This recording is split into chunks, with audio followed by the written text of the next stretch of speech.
Let's say you had a AI model and you gave it a picture of a dog and you tell it, okay, generate me a new picture of a dog and say, based off this image, generate me another image of a dog.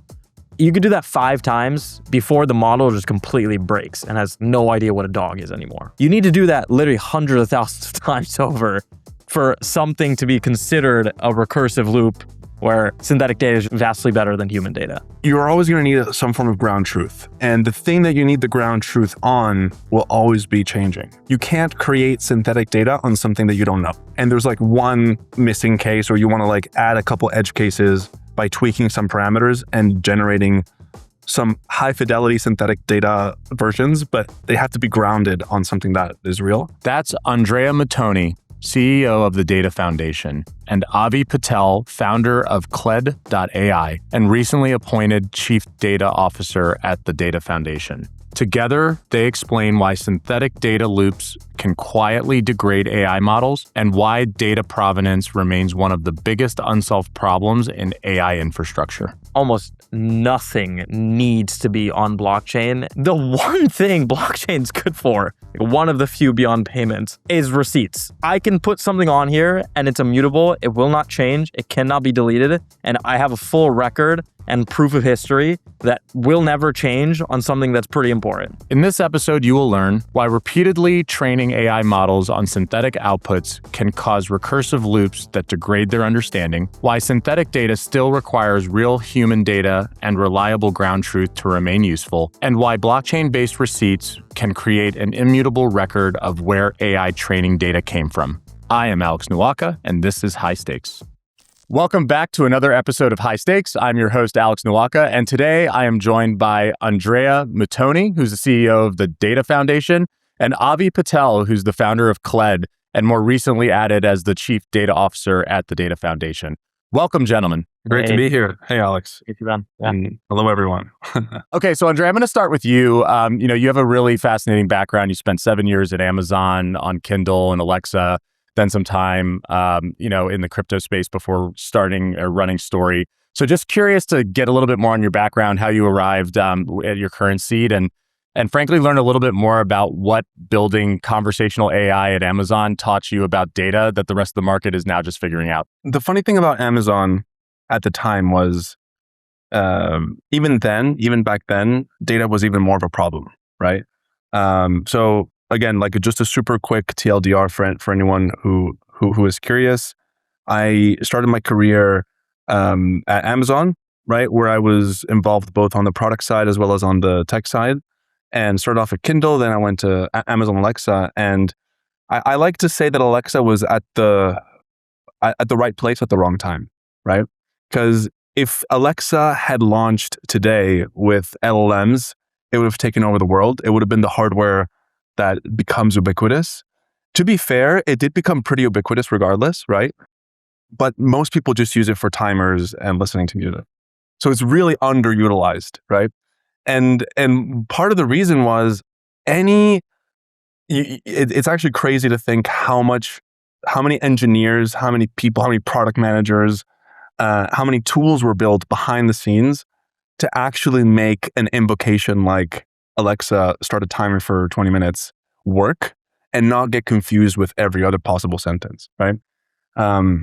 So even back then, and this is, we're talking like 10 years ago, right? Like is way before AI was cool. Even then, like the data problem was very, very present. And another interesting tidbit is, I don't know if you remember, but Alexa, for a brief moment in time, offered custom voices. Do you remember that? Yes. Like Samuel L. Jackson. Yep. You could have the Samuel L. Jackson voice on your Amazon Alexa. Today you can probably clone your voice with 30 seconds or even less of voice speech. Back then, I think they had to keep the actors in a voice studio for hours and hours and hours to make sure that they got every single possible inflection, phrase. So it's actually fascinating, on the one hand, how prevalent the problem still is, but over time, the goalposts just keep moving, right? Back then it was, okay, we need to make a voice high fidelity. Now it's, we need to capture all of the infinite edge cases that a recording can't capture, right? So there's always going to be demand for data, But the type of data that's in demand will always change. So it's really like an evergreen industry. It's just that it's constantly changing. Maybe to answer your question, since I just kind of shared on the Amazon side, the reason why right now I'm focusing my career on data is it really is kind of like a blue ocean, right? Compute. If we think about AI with like 3 pillars, right? The first pillar is compute, and we know very well NVIDIA, AMD, Intel, everyone's competing on that side, right? Not just on the graphics card and CPUs and GPUs, but also on the data centers, energy providers. Like that full stack is massively saturated. Still probably has a lot of growth left, but is very much commoditized, right? You can rent a GPU. You can rent thousands of GPUs if you want to train a model yourself within minutes, and you don't need to buy any single GPU yourself. Then the second pillar is the model architecture. And there's engineers or mathematicians earning many times all of our all of our net worths combined per year working on this very problem, right? At the very forefront of LLMs, like coming up with new research, coming up with new model architectures, and really it's in the hands of relatively few companies, right? It's Anthropic, OpenAI, Google, Meta, not just a couple companies, but still it's like in the hands of who can afford the brightest minds in the world.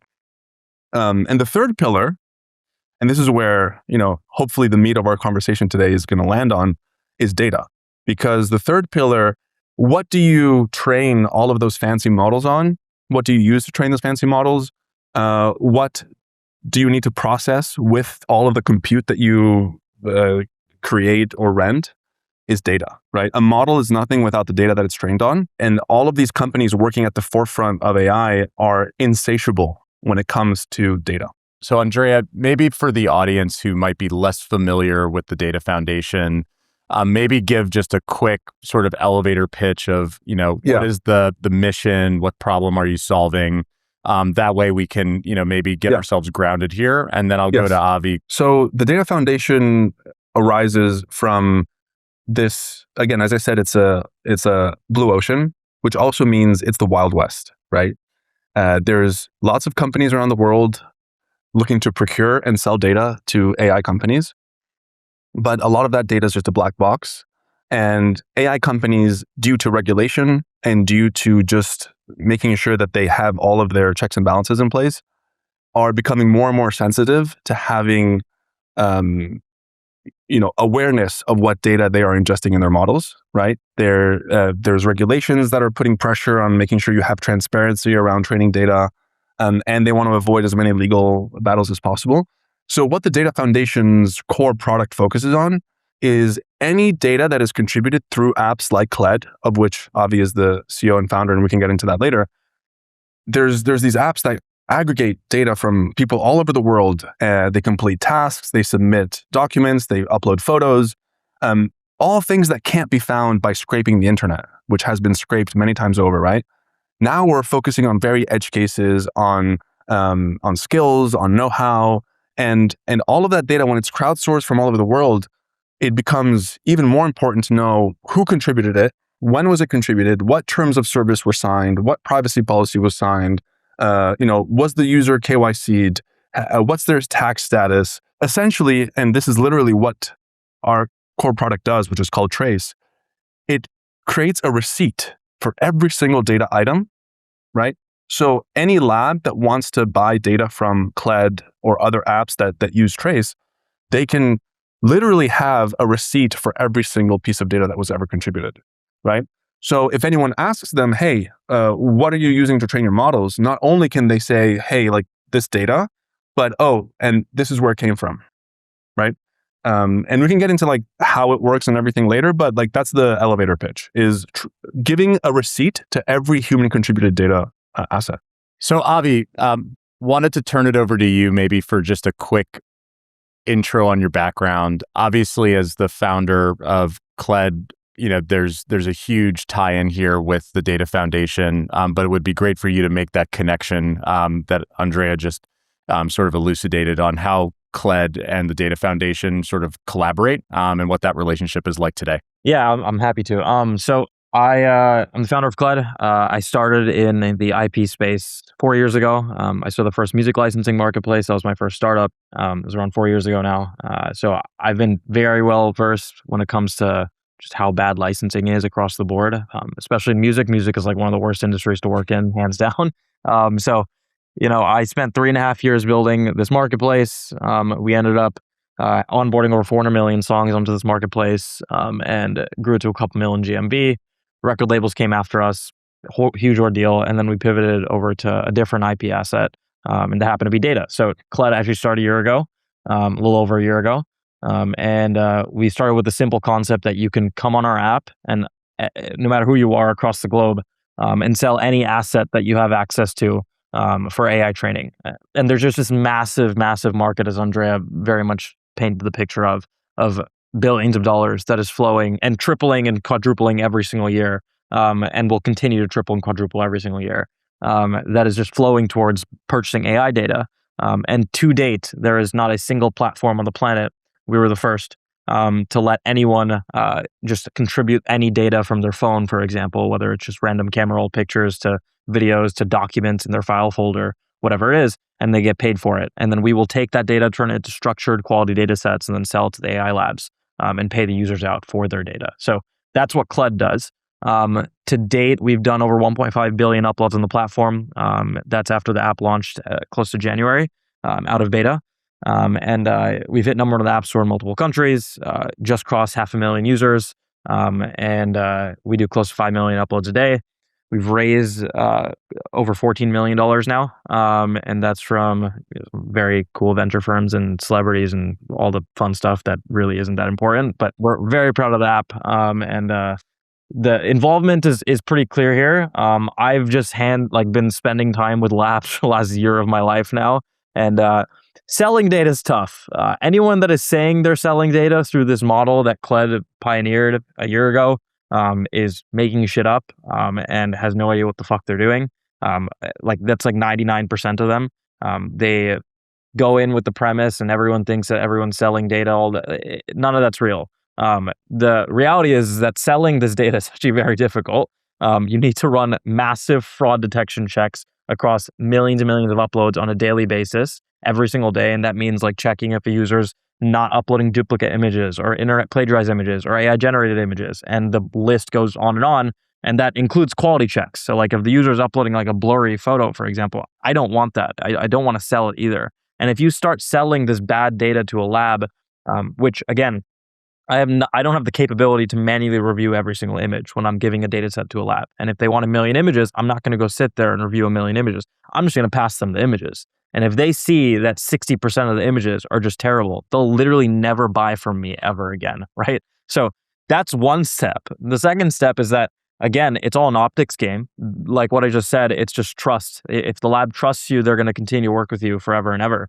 And a big part of that is that human data is actually very sensitive. It comes with like pretty sensitive information. It comes with like biometric stuff that you have to be worried about. Like we've hired Latham & Watkins as our law firm, and they've represented us for over a year now. And I've spent hundreds of thousands of dollars, too much money on them, honest to God. But they've made everything when it comes to our TOS, our privacy policy, all perfect. And that's for a reason. You quite literally can't sell this data without that. There's just this vast amount of data that's being contributed. And a big part of that is 1, the TOS privacy policy, 2, the fraud detection and all the legality behind that. But 3, the actual optics, right? And that means showcasing that every user that is uploading their data is doing it perfectly when it comes to signing the TOS, the privacy policy, the KYC information, the tax information. And there is no public audit tool for this. It just simply does not exist, right? Trace is the only thing that can do this, right? It's like Vanta, which asserts your SOC 2 or GDPR or whatever. And actually Trace has this feature as well, but just for AI training data, which is, game changing. Like any app like Clad, for example, and I'm just glad we're the first, can come on this and upload anything and then instantly have a public audit portal for every data point. And a lab can just simply go on the link, put in any hash ID or unique ID of any of these images or videos that we're sending a data set to them. And they can see per image if they want. They can go through each one and they'll see that the user signed the privacy policy, the TOS, all of this is KYC'd or not KYC'd, or the tax is cleared. everything across the board, and the metadata as well. So that's just it's like an instant trust builder with any lab. Like that's the way I want to put it. So that's it's like a cheat code almost, right? Like anyone that's on this can hopefully one day just instantly have access to all the top labs that want to purchase all the data. And on top of that, just build rapport with them because they know that they're used. It's like using Vanta, basically, same exact thing. Obviously, a bunch of background in sort of intellectual property, and I think really the construct of bringing IP on chain was where my understanding sort of story before it was rebranded Data Foundation was really focused. Andrea, I'm wondering if you can just maybe give a sense of the different sort of feedback loops that took you all from really IP layer for the internet and then getting much more focused and sort of I would say focused on AI training data as where you guys wanted to spend your time. I think there's a lot to learn, especially as not every venture is a straight line, and sort of what data points and what market feedback loops you guys got to be able to go that direction and sort of rebrand and also focus on AI training data. For context, for anyone listening, Story started as the world's IP blockchain, right? And we still, as a very long-term plan, have that mission, right? It's just that we realized, and we still had some pretty good progress. We tokenized on and brought on Story hundreds of millions of music royalties from the top artists in the world. Blackpink, Justin Bieber, BTS, etc. We had physical brands registering their IP on Story that you could remix and then buy merch from apps like Ablo. We had AI remixing that registered their IP. But I think that the main thing that we saw is that we went too broad. We tried to do everything, right? And ironically, the IP that is worth the most, one thing that we observed is the more valuable an IP was, the least likely the owners of that IP wanted decentralized permissionless licensing to exist, right? So the very value prop of making use of blockchain and smart contracts for what they're best at, which is giving anyone or giving everyone, but not just anyone, access to something, right? Was almost too much, right? And they wanted to keep and entrench themselves behind bureaucracy to protect and control how that IP was used. And Avi's, personal story around what he was working on before Clad kind of alludes to that fact as well, right? These music labels and companies, they really want to lock down their IP as much as possible. So that was one key learning. It didn't stop us, but it was one definite headwind. And it was one big signal. The other signal, which was the real reason why we focused and doubled down on data, was last year we actually launched a voice collection app called from our Poseidon company, which is an incubated company from Pip Labs and Story. And they focus on AI data processing, right? And to kickstart the data processing, we launched a voice app that gathered voice recordings from all over the world, from many different languages. And in just 2 weeks, we got 5 million submissions, right? 5 million submissions in rare languages that most AI training data sets never had access to. And we were like, wow, this is actually, this is the right time, right place. Remember how I said Echo and Amazon and Amazon Alexa was right thing at the wrong time? Focusing on data is the right time, right place, right? Because this is the key moment of our generation where data is exploding. As Avi said, it's tripling, quadrupling every year. The type of data is getting more and more sophisticated, right? Now we're going from written content to media to robotics and who knows what else in the future. So, and given that it's a blue ocean, it's not entrenched yet. There's no entrenched players that have added layers and layers of bureaucracy. If anything, bureaucracy is trying to catch up. It's desperately trying to catch up. And so it's also the right time to be one of the I don't want to say regulators, but at least one of the facilitators for making sure that that data is transacted on in a fair, transparent way, right? That was the key signal that made us go, okay, there's all this sort of IP. We tried a lot of IP. We spread ourselves very thin, but this is the key asset class of our generation. We need to focus on this, and there's room to create rails around it. So it really was a timing and a lot of positive signal. And then obviously we had very strong signals from Clad, who wanted to collaborate with us in creating Trace, which was something that they really needed to get key contracts from AI labs. And so, a lot of things summed together really gave us strong conviction to hone in and focus on data.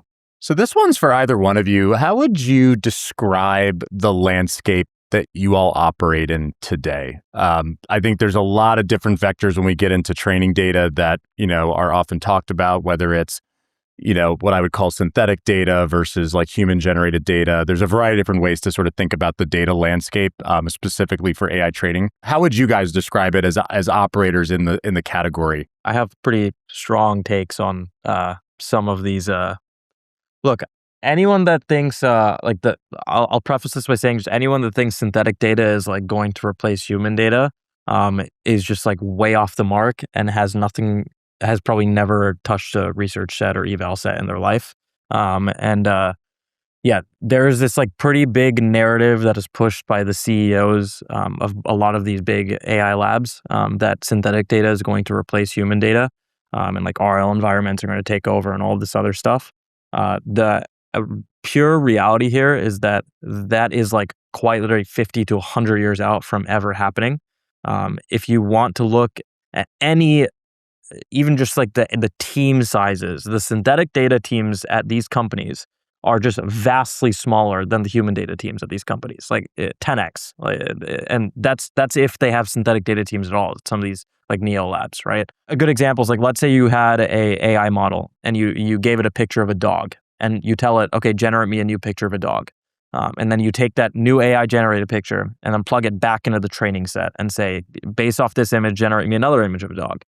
You could do that 5 times. Maybe it might have changed like 6 or something in the last like 8 months before the model just completely breaks and has like no idea what a dog is anymore, right? You need to do that literally hundreds of thousands of times over for something to be considered a recursive loop where synthetic data is just like vastly better than human data. And I'm not saying synthetic data is useless. I think it is useful to fill in the blanks, but the baseline of progress will always come from humans for the next, I think, century to come. And even when we hit the point where synthetic data, which is, by the way, when we hit AGI, and just like constantly improving intelligence just by itself. Even when we hit that point, unless the world is literally taken over by the Terminator, which is a possibility at AGI, you still need survey data. The AI needs to understand how humans interact with the world at all times, right? So human data and data that is contributed by enterprises and all of these vastly different organizations is constantly going to be of need. And the spend towards this category has just quite literally quadrupled and 5x and 6x every single year for the last 10 years straight. And it's not going to stop. Like, these companies are going to keep raising bigger rounds, keep having more money to burn.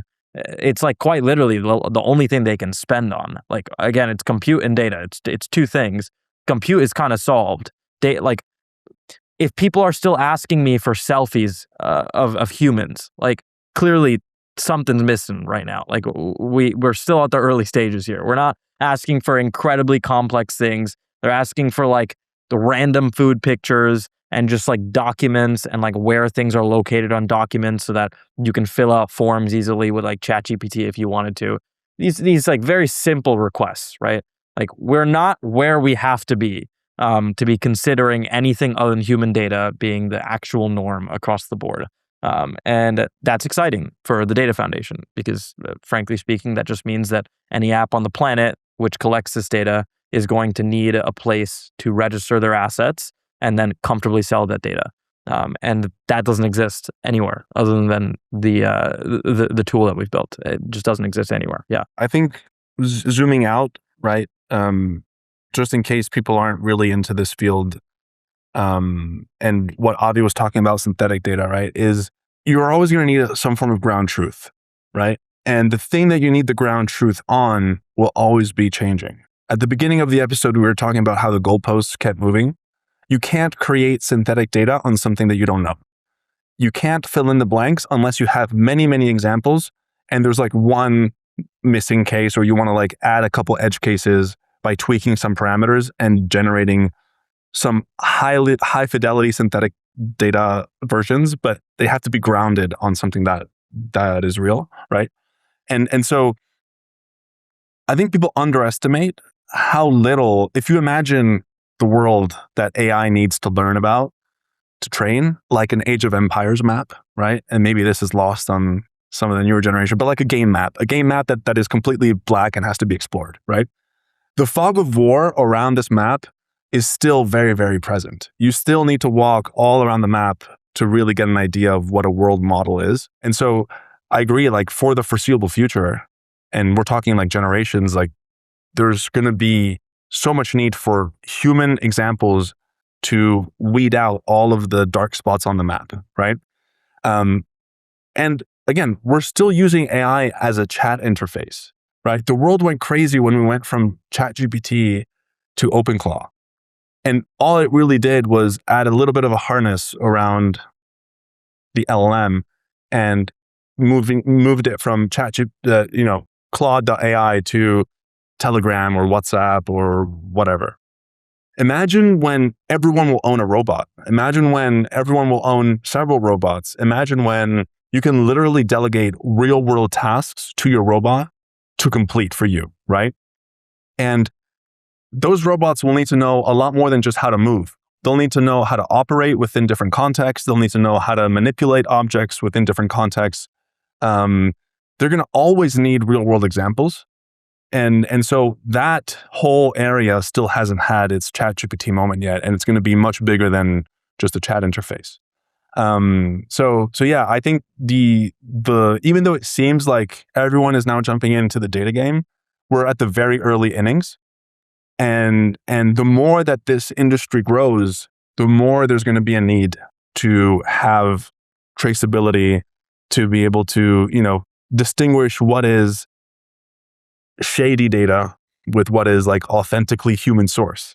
You know how when you go to the supermarket, you're like certified GMO or non-GMO and organic, right? There's going to be the same thing for data. It's like certified human, right? And because human data contains real signal, synthetic data is just a copy of a bad copy of human data. And yeah, so like the more that we can prove and provide rails around guaranteeing the origin of the data, whether it's human, where it comes from, the more that data will be worth something to the AI labs who want to capture as much signal as possible. So I've always been a very big proponent that, what I'll call the like blockchain technology and AI technology are very symbiotic. I think there's a question for you all that is with Trace, which is your on-chain sort of registry of sorts, why that needs to be on a blockchain.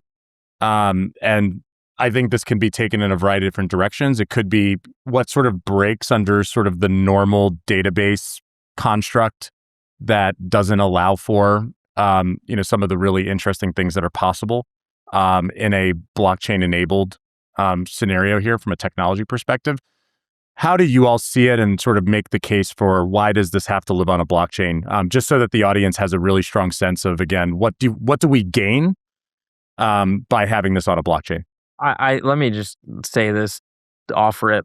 I think almost nothing needs to be on blockchain. And this is one of the very, very few use cases that it actually makes sense to be on the blockchain. See that so carefully because prior to this, I have been approached by thousands. I mean, like literally thousands of DMs from people saying like, hey, hop on this fucking storage protocol or like a bunch of random shit. And it just does it, like none of it needs to be on chain. It's like a complete scam. Like all of it's useless, right?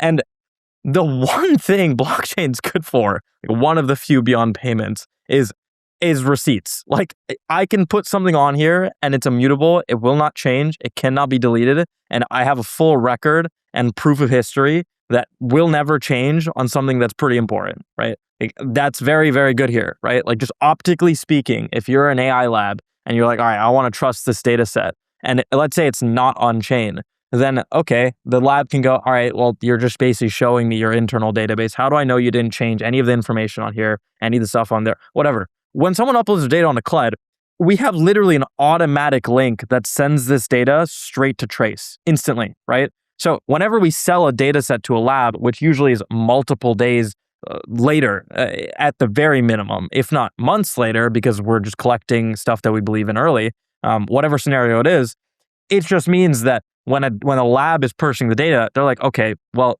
these guys can't have altered the receipt at all. It just, like, it's not possible. So it's a trust, it's optics, it's all optics, but receipts is like one of the coolest things where optics actually matter. I think there's also a question that would be helpful to understand is who you all serve today and how that will evolve in the future based on how both technology and sort of AI progresses. Who we serve today is the most pressing, is where we have the most demand for, right? And at the moment, and the reason why we're working very closely with Clad as a design partner for Trace is they're ingesting millions of files a day, millions. And they had a very specific problem, but that problem is going to be very similar for anyone that's dealing with human contributed data or any form of data that needs to be attested to and attributed and traced, right? So we decided to, rather than just keep building behind the scenes without any real market feedback, we're like, okay, let's team up with the biggest power user possible, a bit like how Amazon created AWS for their own use and then made it available to everyone else, right? Let's partner with the biggest data marketplace there is, Clad, and let's satisfy their needs. Because if their needs are met, everyone that's playing catch up will have the same needs. In the next few years, it's definitely going to be data marketplaces. It's definitely going to be companies that want to turn their existing data into potential AI training data. My thesis is that every company will become a data company to some degree. And it's already happening, right?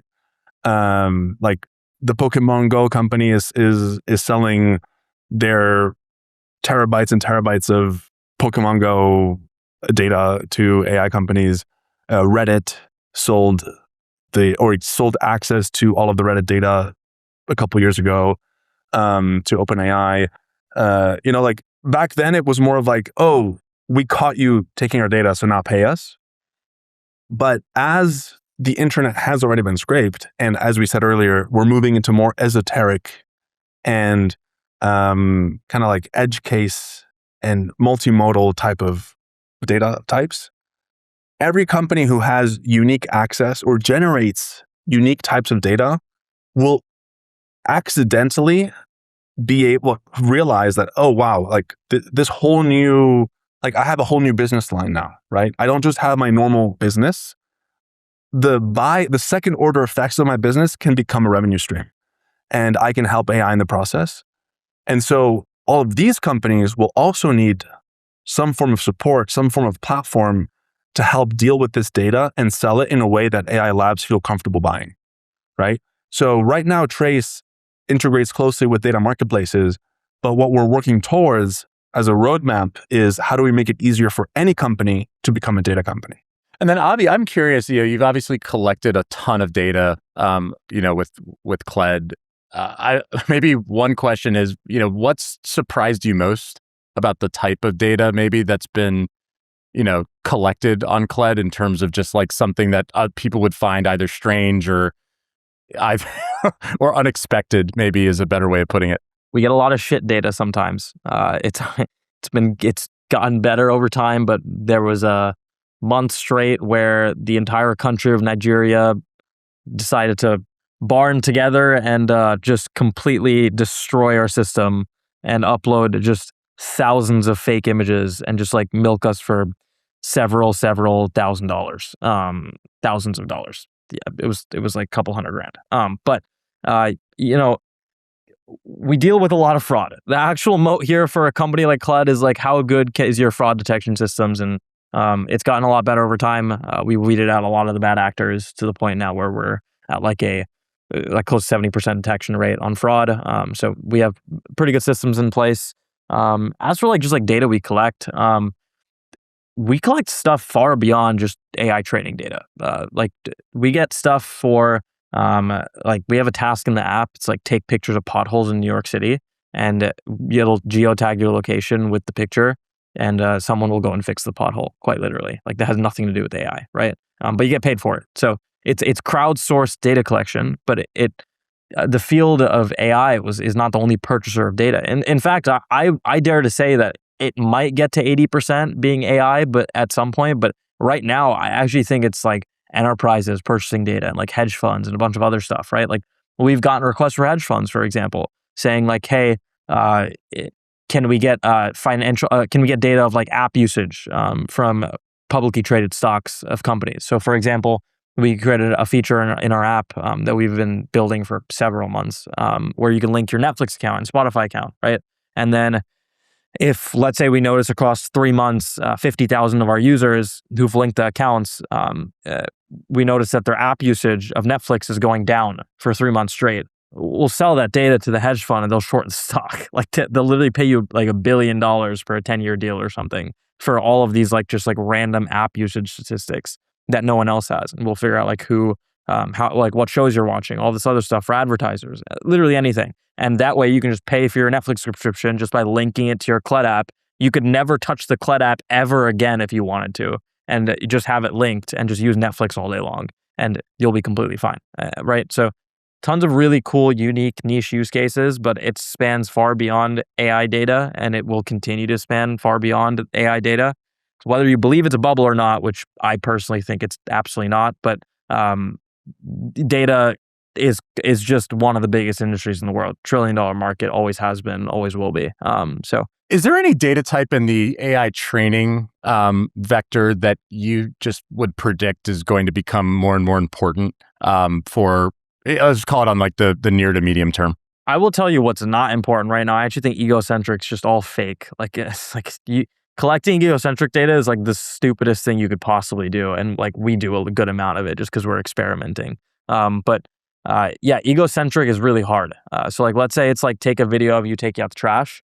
You need to somehow convince your users who, let's say you're trying to make the app idiot proof and you give a user perfect instruction set on how to record something, right? They still need a head cam. It needs to be head down angle recording, right? And if they're only working with an iPhone, you send them a strap to attach to their head, and the phone is attached to the strap. And then even then, the stabilization of the phone isn't good enough, and the general FOV or the curvature of the endpoints of any given image or video is not good enough. And then the lab just can't even use it. And these robotics labs literally have no idea how to use it. The data they've collected has been in controlled environments or already existing public data sets. Actual improvement in this field is going to be pretty hard until you can, one, get the cost down for equipment. So get the cost down for cameras that you can send to users, for example, or all this other stuff. It's going to take 2-3 years. But once we get there, there will be a point where we get there. I believe that we can send thousands and thousands of cameras to the Clad users, for example, of dexterity cameras for your wrist or head cams or any of this other stuff. They can start recording mass amounts of egocentric data. And I think just robots of the future, I think we can all agree on that, to the point where this is just the biggest data collection industry possible. And we're so early on it because there's just so little progress that if the person that does this right, when that inflection point happens, is just going to become one of the biggest companies in the world, publicly traded top 10 stocks in the world. Excited for when we hit that point. But in the meantime, I think AI is just so early where almost anything is useful. And these labs just have no idea what to do with their money sometimes. And they just spend on dumb shit that they think is going to be valuable, that they have no idea if it is or not. So it's just a spending frenzy. We've gotten so many niche, random, unique requests that you would think are just useless.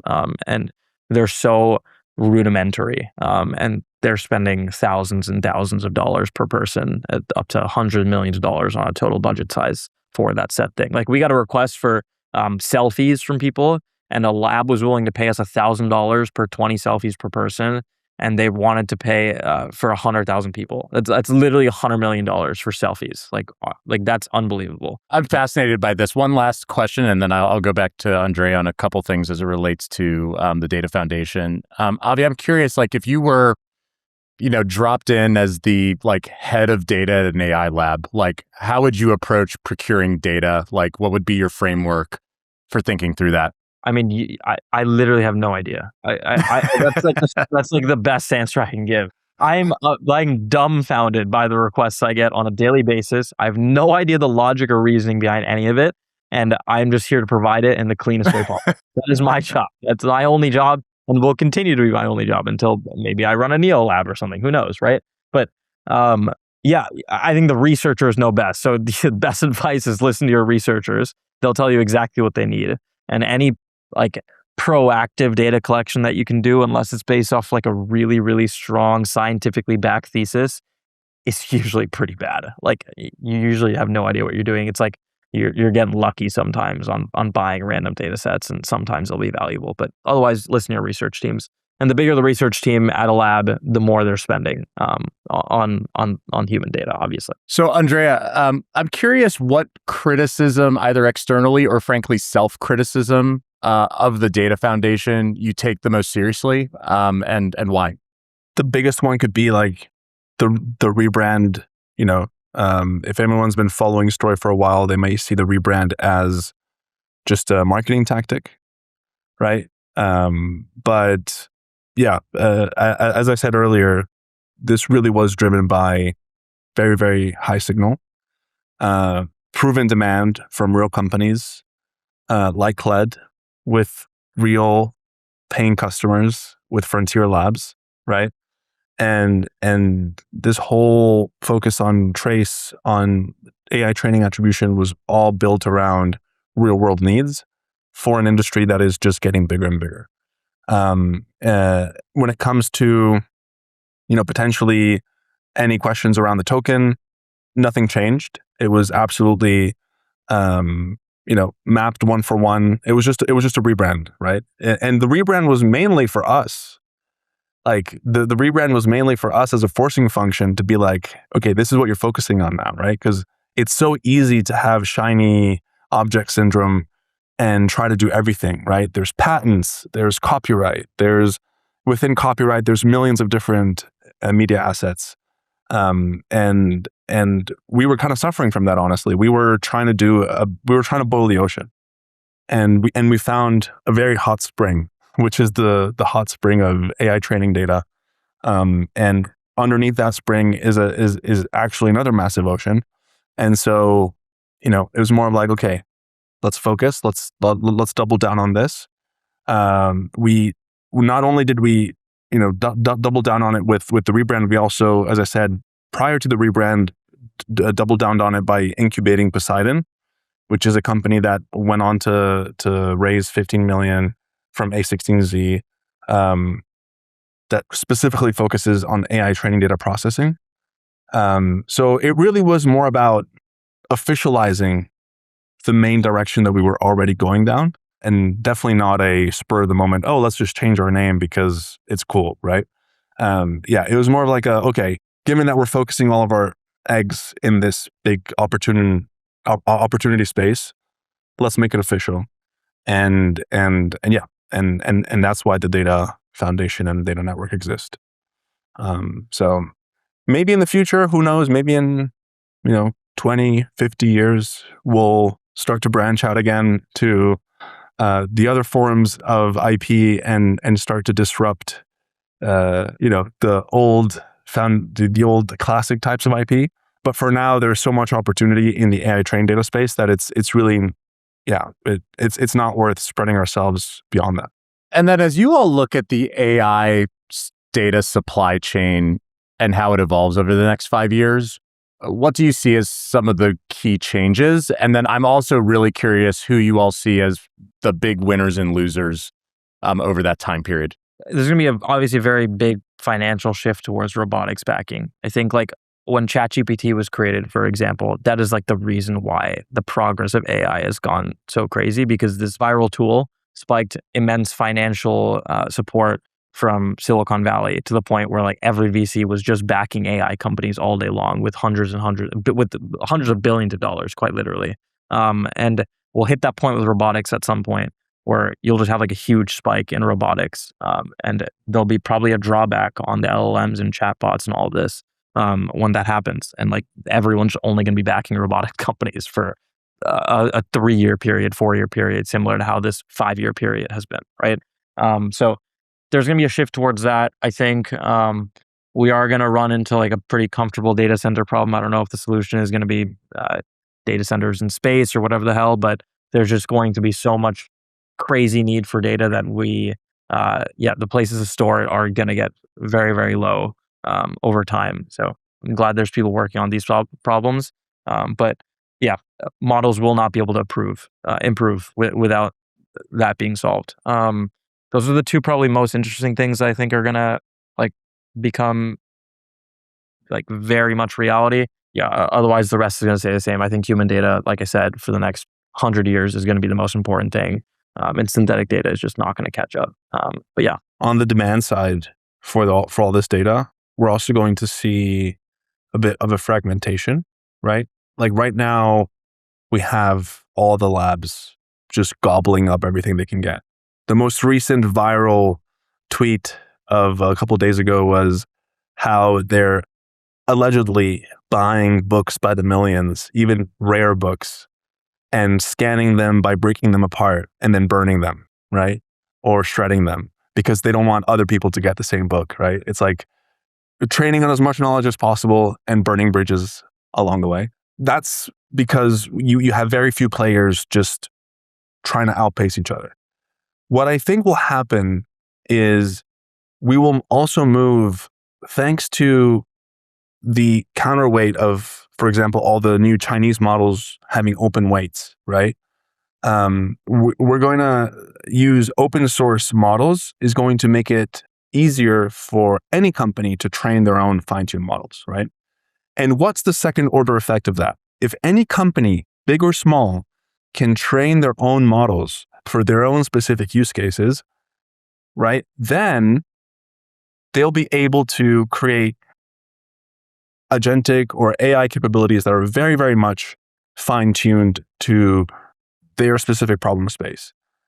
However, maybe the data that they already have will not be enough. And they're going to need to source very specific, right? Very specific data that is very closely related to the data that they already collect as part of their business, right? Again, let's make a very practical example. Let's say that, we work for a customer service or a phone company, right? Like a telecom company. They have probably millions of recordings of their own customer service agents. They can train a customer service agent on their own recordings and make it super, super realistic and super, super nimble on the problem space that they have. But maybe their recordings alone will not be enough, and they're going to need to source other examples or other forms of training data, right? What I'm trying to say with all of this is right now, by far, the biggest buyers of data are the big labs. I think as the ability to train and use models, especially open source models, will democratize access to running your own model, all of these companies will become data buyers as well, right? So we're going to see the demand side expand just as much as Avi was saying that the supply side will expand. So it really is like growing from both sides, right? It's not like, because someone could argue, oh, OpenAI will reach a point where they don't really need any more data. Even if that were true, which it's not, right? But even if that were true, there's going to be millions of companies looking for very specific types of data that they can't find on the internet. They're going to need to pay people or pay companies like Clad to source for them so that they have specific data that they can use to train. So very fascinating times ahead. So gentlemen, we close each episode by asking our guests for their high stakes hot take, which is their boldest prediction for their market or their category over the next 12 months. I feel like we've already gotten a couple from both of you, but maybe to pin you down on one each, I'll let Andrea go first. I think my hot take is robotics will definitely have its ChatGPT moment, but it's not going to be in the next 12 months like everyone thinks it's going to be. I think it's going to take a couple more years. It definitely will happen, and it's going to be probably even bigger than the ChatGPT mania. But people overestimate what happens in 2 years and underestimate what happens in 20, right? As Bill Gates says. So I really think it's going to be like maybe more like 4 to 5. Having said that, I am constantly amazed at every new video that comes out of Chinese robots and what they can do. So, I hope I'm wrong, but I think it's going to be maybe 2 to 3 years before we start to have an inflection point around robots. But yeah, that's my semi-hot take alongside everything I've said before. Avi, what's yours?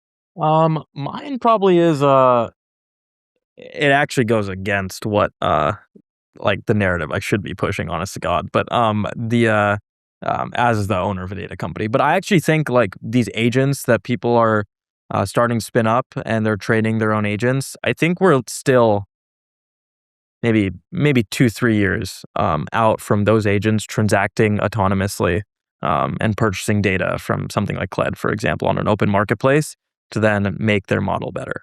Like individuals training their own models, for example, using open source models and then using their own agents to go transact. I just think like the infra layer is just not there yet, and no one has any idea what they're doing. And I still think it's going to end up being these private companies. Yes, some people building open source models at these private companies, but the private companies leading the charge in purchasing the data, not individual users. I think the learning lesson here that I think has proven itself over and over again for the last year while I've been building this is that build supply with people, build demand with labs. I don't think it's going to ever shift the other way around. That's at least going to be true for the next 3 years, I think. And we might hit a certain point where that's not true, but at that point, hopefully we have a really easy to use marketplace for agents to just transact on autonomously. And I think that is something very cool, but I just think we're not there yet. Yeah. So Andrea, maybe just give me a sense of some of the traction and some of the numbers around what you've been able to achieve with the Data Foundation to date, just to give some folks a sense of maybe momentum or just scale. So right now on Trace, we have around 125 million receipts with about 1 billion more to come already committed because Clad has a massive backlog that's being ingested. And the plan is to 10x that in the next year. We have data from almost 200,000 contributors. We have almost 200 terabytes of data that's being audited and traced. 3 apps onboarded, and all sorts of data types, whether it's in video, image, text, documents. So really all types of data, hundreds of millions, and we really want to be the layer, the audit layer for all AI data. So the plan is to, go into the billions and hundreds of billions and trillions eventually. So massive traction. And lastly, all of this usage has had, very strong, very positive repercussions on the data network's use, right? So every single receipt that gets registered on the protocol burns some gas, and we are consistently in the top 20 of chains by chain fee revenue. So if you go on DeFi Llama and you search for the Data Foundation, you'll see that we're in the top 20. So over the last 2 weeks, even just the last 2 weeks, we've earned close to 6 figures, and that's just constantly climbing. So very positive effects on the chain as well, and all of it is done by burning data. So to register a receipt, you use data. So very clear utility also on the data token. With that, let's park it there. Andrea Muttoni of the Data Foundation and Avi Patel of Clad. Thanks, gentlemen, for joining. Thank you Thanks for having us. That's a wrap on High Stakes, the podcast where Web3 meets the real world. For more insight into how blockchain and AI are reshaping institutions, head to validationcloud.io and follow @validationcloud across all socials. Stay tuned for more conversations from the front lines of innovation. I'm Alex Nowaka. See you next time.